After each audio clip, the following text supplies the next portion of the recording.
spoken with a computer and a computer understood you and spoke back to you.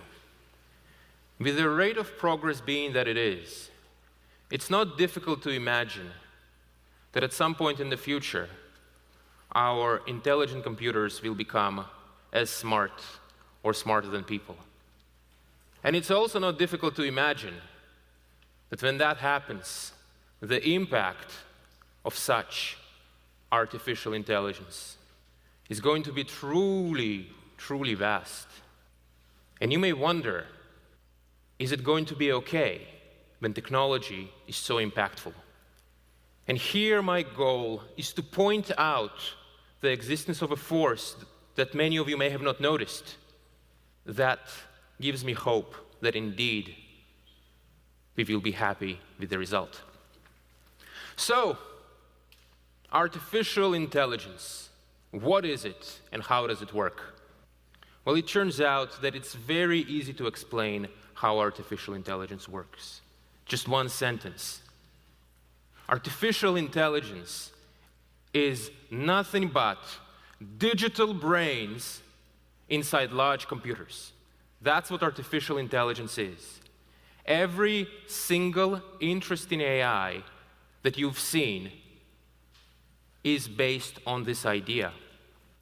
Over the decades, scientists and engineers have been figuring out how such digital brains should work and how to build them, how to engineer them. Now, I find it interesting that the seat of intelligence in human beings is our biological brain. It is fitting that the seat of intelligence in artificial intelligence is an artificial brain. Here I'd like to take a digression and tell you about how I got into AI. There were three forces that pulled me into it. The first one was that when I was a little child, at around the age of 5 or 6, I was very struck by my own conscious experience, by the fact that I am me and I am experiencing things. That when I look at things, I see them. Like this feeling over time went away, though by simply mentioning it to you right now, it comes back. But this feeling of that I am me, that you are you, I found it very strange and very disturbing almost.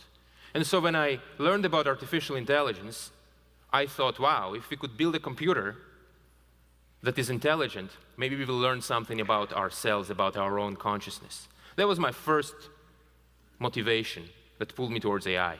The second motivation was more pedestrian in a way. I was simply curious about how intelligence works. And when I was a teenager, an early teenager in the late 90s, the sense that I got is that science simply did not know how intelligence worked. There was also a third reason, which is that it was clear to me back then that artificial intelligence, if it worked, it would be incredibly impactful. Now, it wasn't at all obvious that it will be possible to make progress in artificial intelligence. But if it were possible to make progress in artificial intelligence, that would be incredibly impactful. So these were the three reasons that pulled me towards AI. That's why I thought that's a great area to spend all my efforts on. So now, let's come back to our artificial intelligence, the digital brains. Today, these digital brains are far less smart than our biological brains. When you speak to an AI chatbot, you very quickly see that it's not all there, that it's, it understands mostly, sort of, but you can clearly see that there are so many things it cannot do, and that there are some strange gaps. But this situation, I claim, is temporary. As researchers and engineers continue to work on AI, the day will come when the digital brains that live inside our computers will become as good and even better than our own biological brains. Computers will become smarter than us. We call such an AI an AGI, artificial general intelligence. when we can say that the level at which we can teach the AI to do anything that, for example, I can do, or someone else. So, although AGI does not exist today, we can still gain a little bit of an insight into the impact of AGI once it's built. It is completely obvious that such an AGI will have a dramatic impact on every area of life, of human activity and society. And I want to go over a quick case study. This is a narrow example of a very, very broad technology. The example I want to present is healthcare. Many of you may have had the experience of trying to go to a doctor. You need to wait for many months, sometimes, and then when you do get to see a doctor, you get a small, very limited amount of time with the doctor, and furthermore, the doctor, being only human, can have only limited knowledge of all the medical knowledge that exists. And then by the end of it, you get a very large bill. Well, if you have an intelligent computer, an AGI, that is built to be a doctor, it will have complete and exhaustive knowledge of all medical literature. It will have billions of hours of clinical experience, and it will be always available and extremely cheap. When this happens, we will look back at today's healthcare similarly to how we look at 16th century dentistry. When they tie people with belts and then have this drill, that's how today's healthcare will look like. And again, to emphasize, this is just one example. This is just one example. AGI will have dramatic and incredible impact on every single area of human activity. But when you see impact this large, you may wonder, gosh, isn't this technology too impactful? And indeed, for every positive application of AGI, there will be a negative application as well. This technology is also going to be different from technologies that we are used to, because it will have the ability to improve itself. It is possible to build an AGI that will work on the next generation of AGI.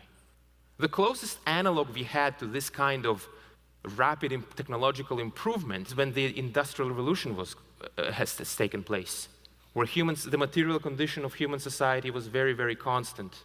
And then it was a rapid increase, rapid growth. With AGI, something like this could happen again, but on a shorter time scale. And then furthermore, there are concerns around if an AGI ever becomes very, very powerful, which is possible. Maybe it will want to go rogue, being that it is an agent. So this is a concern that exists with this unprecedented, not yet existing technology. And indeed, you look at all the positive potential of AGI and all the concerning possibilities of AGI as well. And you may say, gosh, where is this all headed? One of my motivations in creating OpenAI was, in addition to developing this technology, was also to address the questions that are posed by AGI, the difficult questions, the concerns that we raised. In addition to working with governments and helping them understand what is coming and prepare for it, we are also doing a lot of research on addressing the technological side of things so that the AI will never want to go rogue. And this is something which I'm working on as well. But I think the thing to note, because AI and AGI is really the only area of the economy where there is a lot of excitement, a lot of investment, everyone is working on it. There's a huge number of labs in the world trying to build the same thing. Even if OpenAI takes these desirable steps that I mentioned, what about the rest of the companies and the rest of the world? And this is where I want to make my observation about the force that exists. And this observation is this. Consider the world 1 year ago. As recently as 1 year ago, people weren't really talking about AI, not in the same way at all. What happened? We all experienced what it's like to talk to a computer and to be understood. The idea that computers will become really intelligent and eventually more intelligent than us is becoming widespread. It used to be a niche idea that only a few enthusiasts and hobbyists and people who were very into AI were thinking about. But now everyone is thinking about it. And as AI continues to make progress, as technology continues to advance, as more and more people see what AI can do and where it is headed towards, then it will become clear just how dramatic, incredible, and almost fantastical AGI is going to be, and how much trepidation is appropriate. And what I claim will happen is that people will start to act in unprecedentedly collaborative way out of their own self-interest. It's already happening right now. You see the leading AGI companies starting to collaborate, for a specific example, through the Frontiers Model Forum. And we will expect that companies that are competitors will share technical information to make their AIs safe. We may even see governments do this. For another example, at OpenAI, we really believed in how dramatic AGI is going to be. So one of the ideas that we were operating by, and it's been written on our website for 5 years now, that when technology gets such that we are very, very close to AGI, to computers smarter than humans, and if some other company is far ahead of us, then rather than compete with them, we will help them out, join them, in a sense. And why do that? Because we appreciate how incredibly dramatic AGI is going to be. And my claim is that with each generation of capability advancements, as AI gets better, and as all of you experience what AI can do, as people who run AI efforts and AGI efforts, and people who